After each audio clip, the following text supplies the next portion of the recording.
மேஷ ராசிக்கு எடுத்துட்டோம் அப்படின்னா இப்ப 12ஆம் இடத்துல வரவே சனியா இருக்காரு. என்னங்க பண்ண போறாரு, ஏற்கனவே நாங்க ரொம்ப பட்டுட்டோம், இன்னுமா அப்படின்ற மாதிரின்னு ஃபீல் பண்ணணும்னு அவசியம் கிடையவே கிடையாது. இதுல பொறுத்த வரைக்கும் பாத்தீங்கன்னா இவங்களுக்கு ஒரு நல்ல மாற்றங்கள். 3ஆம் பார்வையா 2ஆம் இடத்தை பாக்குறாரு. பொருளாதாரத்துல நல்ல ஒரு வளர்ச்சி இருக்க போகுது. அதுல எதுவும் மாற்றமே கிடையாது. சண்டம் வருதுன்னு வச்சுக்கோங்களேன், சட்டை பிடிச்சு அடிச்சுட்டுதான் அடுத்த கேள்வியே வைப்பாங்க பொறுத்த வரைக்கும். ஏன்னா அவங்களுடைய பார்வை வந்து எப்படின்னா அவ்வளவு வேகம். செவ்வாயினுடைய ஆதிக்கம் இருந்தாலும் துடிப்பு இருக்கும். வீடு கட்டணும் ஆசை இருக்கா, என்னோட குடும்பத்துக்கான டைம் ஸ்பெண்ட் நினைக்கிறேன். கண்டிப்பா கல்யாணம் ஆகாதவங்களுக்கு எல்லாம் கல்யாணம் ஆகக்கூடிய ஒரு காலகட்டம். மிகப்பெரிய சந்தோஷமான நிகழ்வு அப்படின்னா இதெல்லாம் உண்டு. ஒரே ஒரு விஷயம் என்னன்னா கடன் கொடுக்கல் வாங்க கூடாது. அதே மாதிரி உடல் ஆரோக்கியத்துல ரொம்ப கவனமா இருக்கணும். முடிஞ்ச வரைக்கும் முருகப்பெருமான் கோயிலுக்கு போயிட்டு வராங்க அப்படிங்கிறப்போ செவ்வரி பூ வாங்கி போட்டுட்டு செவ்வாய்க்கிழமையில போயிட்டு உங்களோட உடல் ஆரோக்கியம் மேம்படும். சண்டைக்கு வரவங்க கூட சமாதானமா போயிடுவான் அப்படின்ற அளவுக்கு இருக்கிறதுனால முடிஞ்ச அளவுக்கு முருகப்பெருமான் வழிபாடு எடுத்துக்கிறது ரொம்ப சிறப்பா இருக்கும்.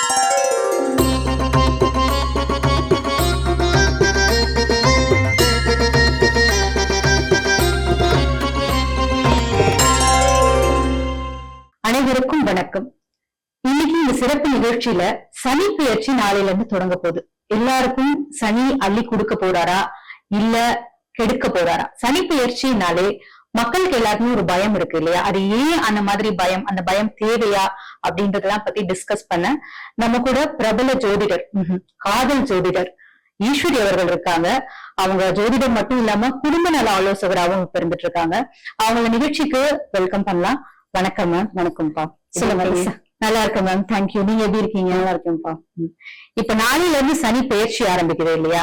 எல்லா ராசிக்கும் எப்படி இருக்க போகுது? ஆனா பொதுவாவே சனி பெயர்ச்சினாலே ஒரு பயம் இருக்கு. கண்டிப்பா. ஏன் அந்த பயம் மக்கள் கிட்ட இருக்கு? அது தேவையா? சனி பகவான் வந்து அந்த அளவுக்கு பயமுறுத்தக்கூடியவரா? நிச்சயமா.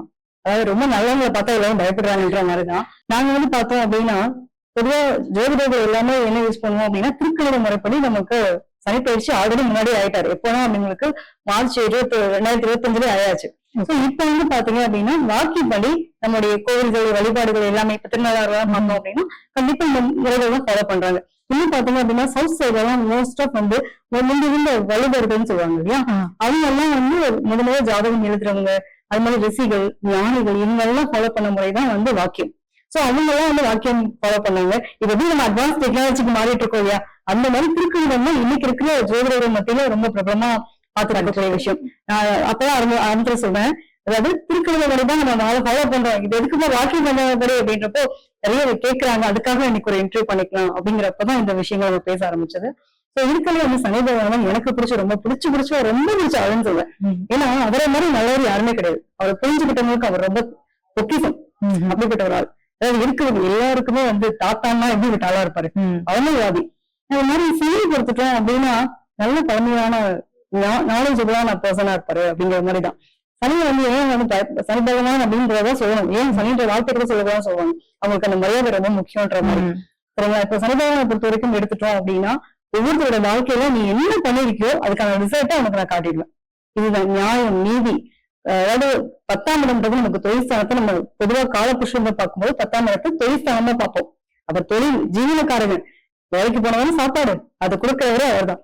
சோ நீ எந்த மாதிரி இருக்கு? சனி பகவானை பொறுத்த வரைக்கும் வந்து நியாயம், நீதி, நேர்மை, ஒழுக்கம், ஞானம் ஆசைப்படாது. அதாவது எந்த வகையிலும் எப்படி வேணாலும் வாழ்ந்துடலான்ற நிலையை வந்து கொடுக்கவே மாட்டாரு. நீ கரெக்டா போனா உன்னோட லைஃப் கரெக்டா இருக்கும். இல்ல அப்படின்னா நான் உன்னை பார்த்துட்டே இருப்பேன், எங்குமே உன்னை கவனிச்சுட்டே இருக்கேன். சோ நீ என்ன பண்றீங்க அதுக்கான ரிசல்ட்டை கொடுத்துருவேன் அப்படின்னு அப்படி ஆள். அதனால எல்லாருமே வந்து பயப்படுவாங்க. இந்த காலகட்டம் வந்துச்சுன்னா நம்ம ஏதாவது பொதுவாகவே சனி பகவான் சொல்லும் போதே நமக்கு கர்மகாரகன் நம்ம சொல்றோம் இல்லையா, உன் ஜென்மத்துல என்ன பாவம் பண்ணினோம், இந்த ஜென்மத்துல இவ்வளவு கஷ்டப்படுறோம், நம்ம எல்லாரோட வாழ்க்கையில இருக்கா. அப்ப பொதுவாக வந்து ஒவ்வொரு கிரகங்கள் வந்து பார்த்தோம் அப்படின்னா மாத கிரகங்கள் இருக்கு, வருடக்கோள்கள் இருக்கு. இதுல வந்து பாத்தீங்க அப்படின்னா சனி பகவான் வந்து ஒரு கட்டத்துல இருந்து இன்னொரு கட்டத்துக்கு மாறுறதுக்கு கிட்டத்தட்ட ஒரு 2 வருட காலம் எடுத்துப்பாரு. ஒரு 30 வயசுலதான் அப்படியே இப்படி சுத்தி வருதுன்னு வச்சுக்கோங்களேன். ஒருத்தவங்களுக்கு வந்து ஒவ்வொரு சுத்தி வர்றதுக்கு திருப்பி இடத்துக்கு வர்றதுக்கு 30 வயசு ஆகும். அதெல்லாம் சொல்லுவாங்க பழமொழி. 30 வருஷம் வாழ்ந்தவனும் இல்ல, 30 வருஷம் கெட்டு போனவனும் இல்ல அப்படின்னு ஒரு பழமொழி சொல்லுவாங்க. யாரை வச்சு சொல்லுவாங்க அப்படின்னா வேற யாரும் நம்மளால வச்சுதான் சொல்லக்கூடிய நிலை. சோ அப்படிப்பட்ட இந்த சனி பயிற்சி அப்படிங்கிறது வந்து மிகப்பெரிய ஒரு வாழ்க்கையில ஒவ்வொருத்தரோட வாழ்க்கையிலும் நல்லதா இருக்கட்டும் கெட்டதா இருக்கட்டும் நிறைய விஷயங்களை செய்யக்கூடிய ஒரு ஆள் தான். இந்த காலகட்டம் எல்லாரும் என்ன பண்ணணும் அப்படின்னா சோம்பேறித்தனம் கூடவே கூடாது. இவரை பொறுத்த வரைக்கும் எப்படின்னா, நீ பெர்ஃபெக்டா இருந்துக்கோ, நான் உனக்கு பெர்ஃபெக்டா இருப்பேன் அப்படிங்கிற மாதிரி நாள். அதே மாதிரி யாருக்கும் நம்பிக்கை துரோகம் செய்யாது, யார் மனசையும் புண்படுத்தாது, அனாவசியமா ஒரு அடுத்தவங்க பொருளுக்கு ஆசைப்படாது. இதெல்லாம் நீ பண்ணனா நான் உனக்கு கவனிச்சுட்டே இருப்பேன், உனக்கான கூலி கொடுத்துட்டே இருப்பேன். நீ எப்பயோ பண்ணதுக்கு என்கிட்ட படி வாங்குற, இந்த ஜென்மத்திலேயாவது நீ கரெக்டா ஆயிரு அப்படின்னு நம்ம திருத்தக்கூடிய மிகப்பெரிய ஒரு வாத்தியார்னு சொல்லலாம். பொதுவா சனி பகவான் எடுத்துக்கோம் அப்படின்னாலும் அது வந்து யாரை பிடிக்கும் அப்படின்னா நம்மளோட பரம்பரை. சோ பரம்பரை சார்ந்த விஷயங்கள் ஒரு விஷயம் நல்லது நடக்குதுன்னு வச்சுக்கோங்களேன். நம்ம குடும்பத்துல என்ன சொல்லுவாங்க, அவங்க பாட்டாவை கூட்டம் பண்ண புண்ணியம், அவங்க அம்மா அப்பா பண்ண புண்ணியம் அந்த குழந்தைக்கு சேர்றது சொல்லுவாங்க இல்லையா. சோ இதெல்லாம் ஏன் வந்து இவர் வந்து சொல்லக்கூடிய விஷயம், ரொம்ப கேர்ஃபுல்லா இருங்க, கரெக்டா நடந்துக்கோங்க, நாளைக்கு உங்களோட வாரிசுகளை பாதிக்காம இருக்கும், நீங்க நல்லது பண்ணீங்க உங்க குழந்தைங்களுக்கு நல்லது கொடுக்கும். இந்த காலகட்டத்துல மோஸ்ட் ஆஃப் வந்து பாத்தீங்க அப்படின்னா நமக்கு ரொம்ப தேவையில்லாத நட்புகள், நம்ம வந்து நிறைய முன்னாடி சிரிச்சுட்டு பின்னாடி வந்து பிறந்து பேசிட்டு இருப்பாங்க, இவங்க எல்லாம் ஆகவே ஆகாத நாள், இவங்கெல்லாம் லைஃப்ல எனக்கு தேவையில்லாத ஆளு, இவங்க எல்லாம் எதுவும் எனக்கு என்ன பண்ண போறாங்க, அவங்களால நான் கட் பண்ணிடுறேன் அப்படிங்கிற வேலையை கரெக்டா செய்வார். கரெக்டான ஒரு உறவு இருந்தால் மட்டும் தான் அவங்களோட பயணிக்க முடியும். நான் நேர்மையா இருக்கேன்ல, நீ நேர்மையா இருந்தா இப்போ பயணிக்கலாம், இல்லையா அவரையும் பார்த்து கட் பண்ணிடுவார். அப்ப நிறைய பேர் பாத்தீங்கன்னா உறவுகள்ல வந்து ஒரு மாற்றங்களை, நிறைய உறவுகள் வந்து விலகி போகக்கூடிய காலகட்டம். சோ எதானாலும் 1க்கு 2 முறை யோசிச்சு பேசணும். இந்த காலகட்டம் என்ன பண்ணுவாங்கன்னா வார்த்தையை விட்டாங்கன்னா அள்ள முடியாது. இதெல்லாம் வந்து சனி பகவான் கவனிச்சுட்டே இருப்பார். சோ இன்னும் ஏகப்பட்ட ஒரு நாள் போதாது இவரை பத்தி பேச நிச்சயம் அவ்வளவு வந்து அவ்வளவு விஷயம் இருக்கு அவர்கிட்ட. பயப்பட வேண்டாம். நீங்க என்ன பொறுத்தவரைக்கும் சொல்றீங்கன்னா, உண்மையா நேர்மையா இருக்கிறவங்களுக்கு சனி பகவான் பத்தி எந்த பயமும் தேவையில்லை. நீங்க அப்படியே அன்றாட வாழ்க்கையை அப்படியே கண்டினியூ பண்ணலாம். நல்லதே செய்யுங்க, நல்லது மட்டுமே முடிஞ்ச வரைக்கும் வயதானவங்களை பாக்குறீங்க அப்படின்னா உதவி பண்ணுங்க. யாருக்கும் எந்த ஒரு நம்பிக்கை துரோகம் செய்யணும், அடுத்தவங்களோட பொருளை அபகரிக்கணுங்கிற எண்ணம் வேணும். எவ்வளவுக்கு எவ்வளவு நான் உழைப்பு கேட்ட ஊதியம்பா, அது கூட கிடைக்கலன்னா கூட பரவாயில்ல, நீ கொடுத்துருவான்னு நம்புறேன் அப்படின்னு அவரை சன்னாபதி வரைய ஆரம்பிச்சோம்னு வச்சுக்கோங்களேன், முடிஞ்சு நம்ம லைஃப் நல்லா இருக்கும். நம்ம கடவுள்கள்லாம் வந்து நம்மளுடைய வாழ்க்கை நெறிமுறைகளை அப்படியே டிஃபைன் பண்ணிட்டாங்க போல இல்லையா. ஒரு கடவுளும் ஒண்ணு நீங்க ஃபாலோ பண்ணீங்கன்னா அதுக்கான எண்ட் ரிசல்ட் வந்து இருக்கும், அந்த மாதிரி அப்படியே டிஃபைன் பண்ணிருக்காங்க. இப்போ நினைச்சு பார்த்தா கூட எப்படி இந்த மாதிரி இந்த கிரகங்களே வந்து பாத்தீங்கன்னா அப்படிதான் ஒரு ஆச்சரியமா இருக்கு இல்லையா. இந்த ராசிகள் ஆகட்டும், கிரகங்கள் ஆகட்டும், எப்பயோ கணிச்சது இப்ப எப்படி அது மேட்ச் ஆகுதுன்றது எனக்கு இன்னுமே வந்து ஒரு பெரிய கொஸ்டின் மார்க் தான். இப்ப சனி பயிற்சி பத்தி நீங்க ரொம்பவே அழகா சொன்னீங்க. நீங்க என்ன பண்ணீங்களோ அதற்கான பலன் இப்ப இருக்கிறதுலயாச்சும் நம்ம நல்ல விஷயங்களை பண்ணா கர்ம வினைகளுக்கு ஏற்றா போதுதான் சனி வந்து இப்ப உங்களுக்கு அள்ளி கொடுப்பாரா இல்ல அளந்து கொடுக்க கொஞ்சம் துன்பத்தையும் கொடுப்பாரா அப்படின்றது தெரியும். இப்ப ராசிகளுக்கு எப்படி இந்த சனி பயிற்சி இருக்க போகுது அப்படின்றதையும் சொல்லுங்களேன். நிச்சயமா இப்ப காலச்சக்கரத்தின் 1ஆம் இடம் சொல்லக்கூடியது மேஷம். மேஷ ராசிக்கு எடுத்துட்டோம் அப்படின்னா இப்ப மீனத்துக்கு தான் ஆல்ரெடி இப்ப கும்பத்துல இருந்து மீனத்துக்கு போயிருக்காரு. சோ மேஷ ராசியை பொறுத்த வரைக்கும் விரைய சனி அப்படிங்கிற ஒரு தன்மையில இருக்காரு. நிறைய பேருக்கு எனக்கு 7 நாடு சனி ஸ்டார்ட் ஆயிடுச்சு, நான் என்ன பண்ண போறேன் ஏது பண்ண போறேன்ற கவலை பயம் இருக்கும்.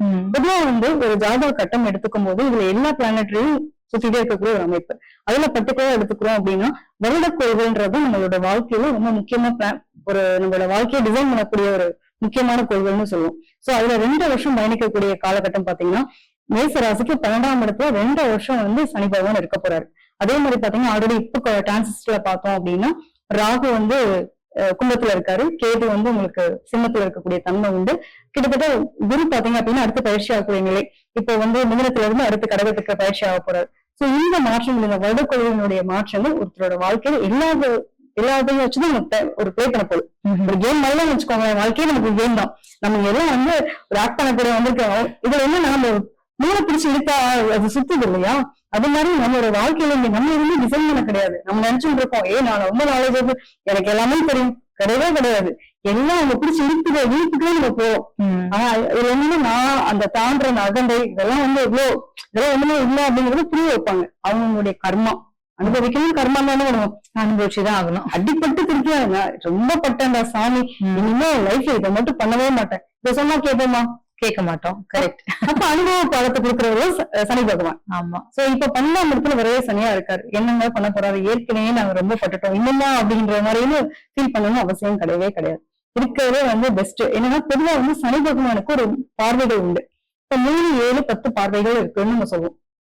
அவர் பார்க்கக்கூடிய பார்வை இருக்கக்கூடிய இடம், இதுக்கெல்லாம் வந்து பலம் இருக்கு அப்படின்னு சொல்லலாம். சோ இதுல பொறுத்த வரைக்கும் பாத்தீங்கன்னா இவங்களுக்கு ஒரு நல்ல மாற்றங்கள். 3ஆம் இடம் உங்களுடைய 3ஆம் பார்வையா 2ஆம் இடத்தை பாக்குறாரு. பொருளாதாரத்துல நல்ல ஒரு வளர்ச்சி இருக்க போகுது, அதுல எதுவும் மாற்றமே கிடையாது. பொதுவா மேசராசிக்காரங்க எடுத்துட்டோம்னாலும் செவ்வாய் தான் ஆதிக்கம். சூரியன் உச்சம் வரக்கூடிய இடம், சனி பகவான் நீச்சமாகக்கூடிய இடம். கிட்டத்தட்ட இந்த கிரக அமைப்புல உங்களுடைய கேரக்டர் வைஸே இருக்கும். வேகம், துடிப்பு, ஆணவம், திமிரு, கர்வம் எல்லா விஷயத்தையும் நான் எங்களுக்கு அடிச்சுக்கிறதுக்காக நான் நியாயமா இருக்கேன்ல, நான் நீதியா இருக்கேன்ல, ஏன் என்ன பார்த்தா மட்டும் உங்களுக்கு எப்படி இருக்கு? அதாவது சண்டம் வருதுன்னு வச்சுக்கோங்களேன், சட்டை பிடிச்சு அடிச்சுட்டுதான் அடுத்த கேள்வியே வைப்பாங்க நேசத்தை பொறுத்த வரைக்கும். ஏன்னா அவங்களுடைய பார்வை எப்படின்னா அவ்வளவு வேகம். செவ்வாயினுடைய ஆதிக்கம் இருந்தாலும் துடிப்பு இருக்கும். நம்ம முருக பெருமான் எடுத்துக்கோமே, எங்க போய் உட்கார்ந்து இருக்காரு, அது நியாயமான கோவையா போயிட்டு என்னன்னா அவருடைய கோவில் நியாயமானது. என்ன சொன்னாங்க அவங்க நடந்துட்டு அப்படின்ற கேள்வி. அது மாதிரிதான் மேசராசிக்காரங்களை பொறுத்த வரைக்கும் ரொம்ப நியாயமான ஒரு நிலையில இருக்கக்கூடியவங்க. சோ இவங்களை பொறுத்த வரைக்கும் என்னன்னா எவ்வளவுதான் நாங்களும் அடி வாங்குறதுங்க, எவ்வளவுதான் கஷ்டப்படுறதுன்ற மாதிரியான நிலை. இல்ல ஒவ்வொரு கிரகங்களும் உடைய மாற்றங்கள். இப்ப உங்களுக்கு பாத்தீங்கன்னா 5ஆம் இடத்துல கேது போயிட்டு இருக்கிற. இப்ப இந்த சனி பயிற்சி உங்களுக்கு என்ன மாதிரியான பாசிட்டிவான விஷயம் கொடுக்க போகுது? கவலையே படாதுங்க சார். வீடு கட்டணும் ஆசை இருக்கா? என்னோட குடும்பத்துக்கான டைம் ஸ்பெண்ட் பண்ணணும்னு நினைக்கிறேன். எங்க அம்மாவுக்காக ஒரு நிலை, ஏதாவது அவங்களுக்கு ஒரு ஸ்பெசிஃபையா நான் ஒரு சந்தோஷத்தை கொடுக்கணும்னு ஆசைப்படுறேன். கண்டிப்பா கல்யாணம் ஆகிறவங்களுக்கு எல்லாம் கல்யாணம் ஆகக்கூடிய ஒரு காலகட்டம். மிகப்பெரிய ஒரு சந்தோஷமான நிகழ்வு அப்படின்னா இதெல்லாம் உண்டு. ஏன்னா சனிக்கிழமை 3 உங்களோட எண்ணம் எடுத்த குடும்பம் அமையும் இல்ல, குடும்பம் அமைஞ்சிரும். சோ ஒரு ஃபேமிலி அமைஞ்சா அப்ப பொறுப்பு அதிகமாகுமா? பொறுப்பு என்ன வேணா பண்ணலாம்ப்பா. ஒரு பொறுப்பு அப்படிங்கிறப்போ என் அக்கா தங்கச்சிக்கு பாக்கணும், என்னோட அண்ணன் தம்பிக்கு பாக்கணும், என் பிள்ளைக்கு ஃபீஸ் கட்டணும், என் ஒய்ஃபுக்கு சாரி வாங்கிருக்கோம். அப்ப இத்தனை பொறுப்புகள் இருக்கு இல்லையா? அந்த குடும்பத்துக்கு தேவையான அத்தனை நிகழ்வுக்கான ஸ்பெண்ட் பண்ணக்கூடிய அமௌண்ட் அப்படிங்கிறது உங்களுக்கு கிடைக்கக்கூடிய ஒரு காலகட்டம்.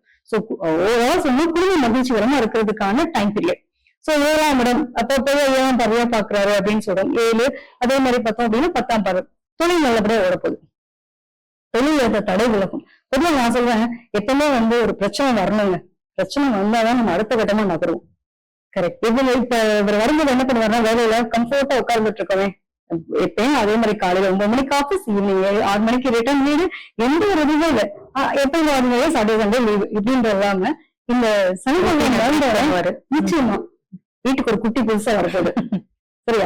வீட்டுக்கு ஒரு புதிய நபர் வருகை வருது. அப்ப என்ன பண்ணணும்? இவருக்கு ஒரு 50,000 சம்பளம் பத்தாது, இப்ப அடுத்து ஒரு குட்டி வருது. அப்ப என்ன பண்ணணும்? இன்னொரு சம்பளம் எக்ஸ்ட்ரா வேணும். அப்பெல்லாம் என்ன பண்ணுவோம்னா இவருக்கு இருக்கிற வேலையில கை வைக்கும். சோ கொஞ்சம் ப்ரொவைட் பண்ணுவோம். அப்ப நம்ம என்ன பண்ணலாம்? அடுத்த கடமை நகர்றதுக்கான முயற்சி அப்பதான் நம்ம யோசிப்போம்.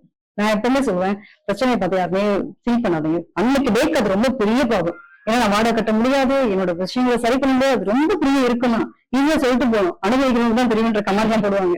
இன்னும் அதுதான் ஆக்சுவலி அந்த பிரச்சனை வரலன்னா இவங்களை பத்தி இவங்க திங்க் பண்ணவே மாட்டாங்க. சோ சனிக்கிழமை என்னோட முயற்சி எடு. சோ என்னோட முயற்சி எடு, உனக்கான திறமை இருக்கு.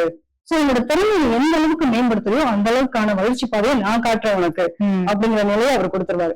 சோ அதை பத்தி உங்களுக்கு கவலைப்படணும்னு அவசியம் கிடையாது. சோ முயற்சியுடைய சந்தோஷம் நிகழ்ச்சி அடையார் அப்படிங்கிற ஒரு நிலையை அனுபவிச்சு ஆகணும் அப்படிங்கிற தன்மை உண்டு. சோ உங்களுக்கு ஃபேமிலியா இருக்கட்டும், அதே மாதிரி நல்ல குடும்பம் அமைப்பது, நிறைய சந்தோஷமான நிகழ்வுகள் இருக்கு. இதெல்லாம் பிரச்சனையே கிடையாது. ஒரே ஒரு விஷயம் என்னன்னா, கடன் கொடுக்கல் வாங்க கூடாது. இது மட்டும்தான். மற்றபடி அதே மாதிரி உடல் ஆரோக்கியத்துல ரொம்ப கவனமா இருக்கணும். உடல் ஆரோக்கியத்துல கவனமா இருக்கணும். நம்ம என்னன்னா ரொம்ப சென்சிட்டிவான கேரக்டர். ஐயோ என் மச்சான் வச்சிருக்காங்க ஒரு சந்தோஷமான ஒரு நிகழ்வு எங்க வீட்டுல, அதுக்கு நாங்க செஞ்சே ஆகணும், ஏதாவது கடன் வாங்கி கூட செஞ்சிருவோம், பேர் கெட்டு போயக்கூடாது. ஒரு அந்த செவ்வாய் சூரியனுடைய ஆதிக்கம், இந்த கௌரவம் ரொம்ப முக்கியமா இருப்பாங்க. எது இருந்தாலும் இருக்காங்க, கௌரவத்தை மட்டும் சபையில விட்டு கொடுக்க கூடாதுல்ல அப்படிங்கிற அளவுக்கு இருப்பாங்க நேஷம். அதனால இவங்களுக்கு இந்த டைம் பீரியட்ல இந்த கடன் வாங்குறோம், அது ரைட்டா தப்பா. அதே மாதிரி நம்ம செய்யக்கூடிய செலவுகள் சுப செலவா குறைய செலவா இதை பார்த்து பண்ணிட்டா அவங்களுக்கு போதுமானது. உடல் ஆரோக்கியத்துல மட்டும் கொஞ்சம் பாத்துக்கலாம். நிறைய பேருக்கு பாத்தீங்க அப்படின்னா பயணங்கள் அதிகமா இருக்கும். சொந்தங்களுக்கு கூட ஒரு பயணம் பண்ணக்கூடிய சூழ்நிலைகள் இதெல்லாம் அமையக்கூடிய தன்மை அப்படின்றது உண்டு. சூப்பர். அப்ப மேஷியம்க்கு நல்லாதான் இருக்கு. கல்யாணம் ஆகாத ஆண்கள் பெண்களுக்கு கல்யாணம் ஆகும்னு சொல்லியிருக்கீங்க. நல்லா காசு வரும்னு சொல்லியிருக்கீங்க. அது மெயினா எல்லாரும் எக்ஸ்பெக்ட் பண்ணிருப்பாங்க. காசு நல்லா வரும்னு சொல்லிட்டீங்க. ஹெல்த் எல்லாருமே காமனா எல்லாருமே ஹெல்த் கான்சியஸா தான் இருக்கணும். மேஷமும் அதை கொஞ்சம் பண்ணணும். இன்னொரு விஷயம் சொல்லணும் அப்படின்னா இவங்களை பொறுத்த வரைக்கும் இந்த லேசியா இருக்கிற தன்மை வந்துடக்கூடாது. பொதுவா சனி பகவான் வந்தோன்னா என்ன பண்ணுவாருன்னா, முயற்சி எடுக்கிறத இன்னைக்கு ஒருத்தவங்க வர சொல்லிருக்காங்க, சரி நாளைக்கு போய் பாத்துக்கலாமே அப்படின்னு ஸ்கிப் பண்ண தோணும். அது பண்ணக்கூடாது. இப்ப 7ஆம் பார்வையா பாப்பான்னு சொல்லியிருக்கேன். சோ அப்ப அவங்களுக்கு திருமணம் வாழ்க்கை கண்டிப்பா வீட்டுல சந்தோஷமா நிகழ்வு நடக்கும். முயற்சி போய் நடக்கும். நான் வீட்டுக்கு உட்காந்துட்டு எனக்கு பொண்ணாமையிலன்ற மாதிரி எல்லாம் சொல்லக்கூடாதுல்ல. நிறைய பேருக்கு பேசலாம் நின்றுருக்கும். சட்டச்சட்டு முடியாது வேண்டியது என்னடா அப்படின்ற இழுத்துட்டே இருக்கு ஜவ்வான்ற மாதிரி இருக்க விஷயம்லாம் இப்ப கிளியர் ஆக போகுது. பட் இவங்க அதை முயற்சி எடுக்கணும். ஒரே விஷயம் என்னன்னா, சோம்பேறித்தனத்தை இவங்க தூக்கி தூர போட்டுறணும். ஓகே. எந்த அளவுக்கு எஃபோர்ட்டிவா இறங்கி களத்துல வேலை பாக்குறவங்க அந்த அளவுக்கு வேலையோட டைம் இருக்காது. அந்த அளவுக்கு பிஸி ஷெட்யூல். எவ்வளவு ரொம்ப பணம் சம்பாதிச்சு சேர்க்கணும்னு நினைச்சாலும் இந்த டைம் சேர்த்துக்கலாம்.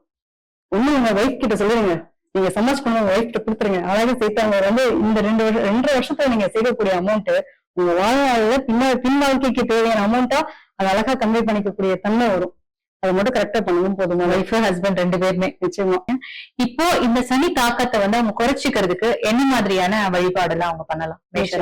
சனி பகவானை பொறுத்த வரைக்கும் பாத்தீங்க அப்படின்னா அந்த மூதாதையர்களுடைய குறிக்கக்கூடிய அமைப்புன்னு சொல்லியிருக்கோம். சோ இவங்களை பொறுத்த வரைக்கும் அவங்க வீட்டுல இருக்கவங்க பெரியவங்களை ஃபர்ஸ்ட் மதிக்கணும். முன்னோர்கள் வழிபட்ட நம்மளுடைய குலதெய்வ வழிபாடு எடுத்துக்கணும். இது கண்டிப்பா இவங்க வருஷத்துக்கு ஒரு வாட்டி நான் பண்ணியே ஆகணும்ப்பா அப்படிங்கிற மாதிரி ஃபாலோ பண்ணிக்கணும். முடிஞ்ச வரைக்கும் முருகப்பெருமான் கோயிலுக்கு போயிட்டு வராங்க அப்படிங்கிறப்போ செவ்வரளி பூ வாங்கி போட்டுட்டு செவ்வாய்க்கிழமையில போயிட்டு உங்களோட உடல் ஆரோக்கியம் மேம்படும். சண்டைக்கு வரவங்க கூட சமாதானமா போயிடுவான் அப்படின்ற அளவுக்கு இருக்கிறதுனால முடிஞ்ச அளவுக்கு முருகப்பெருமான் வழிபாடு எடுத்துக்கிறது ரொம்ப சிறப்பா இருக்கும். இவ்வளவு நேரம் பொறுமையா சனிப்பெயர்ச்சிக்கான பலனை சொன்னீங்க. நீங்க சொன்னதுல எனக்கு வந்து பாத்தீங்கன்னா நிறைய பாசிட்டிவிட்டி தான் இல்லையா? நீங்க நேர்மையா உண்மையா இருந்தா இந்த பயிற்சி வந்து உங்களுக்கு எந்த இம்பாக்டும் பண்ண போறது இல்லை. அப்படிதான் நான் இப்போ எடுத்துக்கிறேன். கண்டிப்பா எல்லா ராசிக்குமே நம்ம பொறுத்து போனோம், பொறுமையா போயிடுறோம். அப்புறம் அந்த குலதெய்வ வழிபாடு நல்லது செய்வோம். இது நீங்க நியாயமா இருக்கணும். இதெல்லாம் இருந்தா எந்த பயிற்சியுமே யாரையும் எதுவும் பண்ண முடியாதுன்ற மாதிரி தான் நீங்க சொல்லியிருக்கீங்க இல்லையா? சோ இந்த சனி பயிற்சி எல்லா ராசிகளுக்குமே ரொம்ப அற்புதமா தான் இருக்கு. நம்ம உண்மையா நேர்மையா இருந்தோம்னா இந்த சனி பயிற்சி நம்மளை எப்பயும் போலுமே ரொம்ப சந்தோஷமா வச்சிருக்கும். மீண்டும் ஒரு நிகழ்ச்சியில உங்களோட சந்திக்கிறோம். நன்றி, வணக்கம். நன்றி, வணக்கம்.